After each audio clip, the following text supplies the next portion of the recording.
महादेव बोले देवी, जब द्वापर युग में भगवान श्री कृष्ण अवतार लेंगे तो कृष्ण के प्रथम पुत्र जो प्रद्युम्न होंगे वहीं आपके पति होंगे, ये मेरा आशीर्वाद है।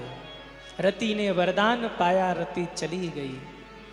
अब जब रति चली गई तो स्वार्थी देवता आ गए। अब देखिए देवता कितने स्वार्थी हैं। पहले काम को मरवाया, शंकर जी को समाधि से उठाया और क्रोध शांत करने के लिए रति को ही भेज दिया।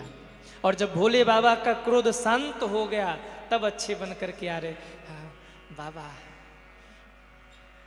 कई लोग ऐसे होते हैं,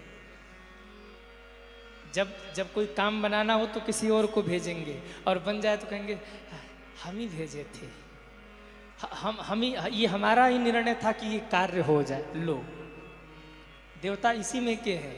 पहले काम देव को भेजा, बाबा को समाधि से उठाया, फिर क्रोध शांत करने के लिए रति को भेजा, और जब क्रोध शांत हो गया तब आए।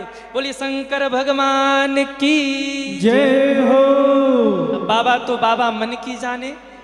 बाबा ने मुड़कर देखा और पहला प्रश्न किया, कहूँ अमर आए कहीं है तो क्यों आए हो?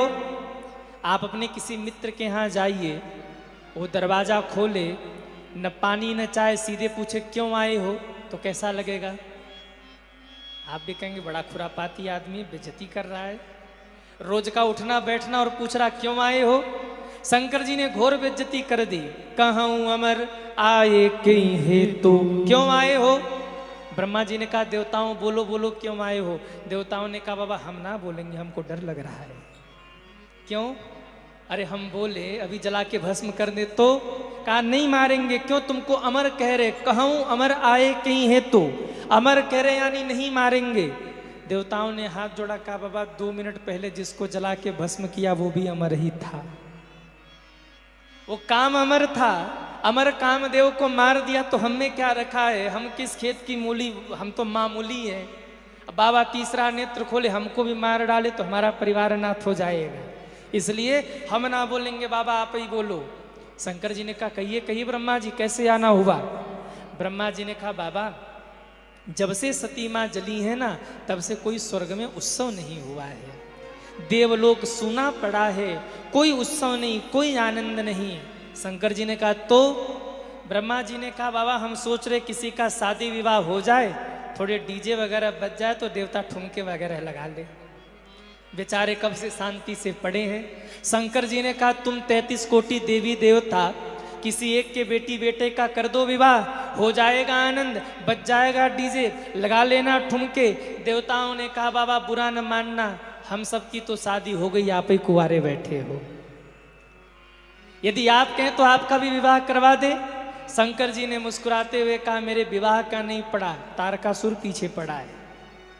विवाह होगा तो बेटा होगा, बेटा होगा तो तारकासुर मरेगा, और तारकासुर मरेगा तो तुम्हें तुम्हारी गद्दी मिलेगी। देवताओं ने कहा बाबा जब जानते ही हो तो कर लो ना विवाह, काहे को विलंब करते हो? शंकर जी ने ब्रह्मा जी की ओर देखा। ब्रह्मा जी हाँ बाबा, मुहूर्त देखो कब का मुहूर्त है?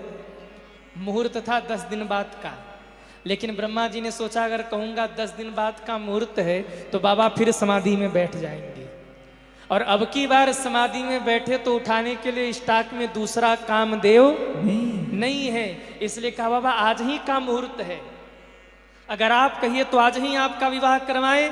शंकर जी ने कहा करो विवाह की तैयारी। आहा, इतना कहना ही था, देवता भागे खरीदारी करने, देवियां भागी ब्यूटी पार्लर। बाल ठीक कर दो, भवे ठीक कर दो, फेशियल कर दो, ये कर दो, तैयारी शुरू है। देवांगनाएं नृत्य करने लगी, बाजे वाले बाजा बजाने लगे, पर संयोग देखिए दुल्हा को कोई पूछ ही नहीं रहा है। दुल्हा कौन? भोले बाबा। भोले बाबा को कोई नहीं पूछ रहा, सब सज रहे हैं। एक भूत ने आके कहा बाबा आपके कोई रिश्तेदार नहीं है, रिश्तेदारों को बुलाओ, नातेदारों को बुलाओ। भोले बाबा ने कहा नातेदार हो तब तो बुलाएं, अपना तो कोई नातेदार ही नहीं है। बोले कोई नातेदार नहीं? बोले हाँ एक है। कौन? मैंने दुनिया से नाता तोड़ दिया और राम जी से नाता जोड़ लिया। नाता एक राम जी से दूजा नाता तोड़ दे। नाता एक राम जी से भोले बाबा बोले नाता तोड़ दे। आशा एक राम जी से दूजी आशा छोड़ दे। आशा एक राम जी से दूजी आशा छोड़ दे। देवता चले गए, हमको टेंशन नहीं है। धन्यवाद निर्विवाद राम राम कहिए। जाहि विधि राखे राम ताहि विधि रहिए। जाहि विधि राखे राम ताहि विधि रहिए। ताहि विधि रहिए। ताहि विधि रहिए।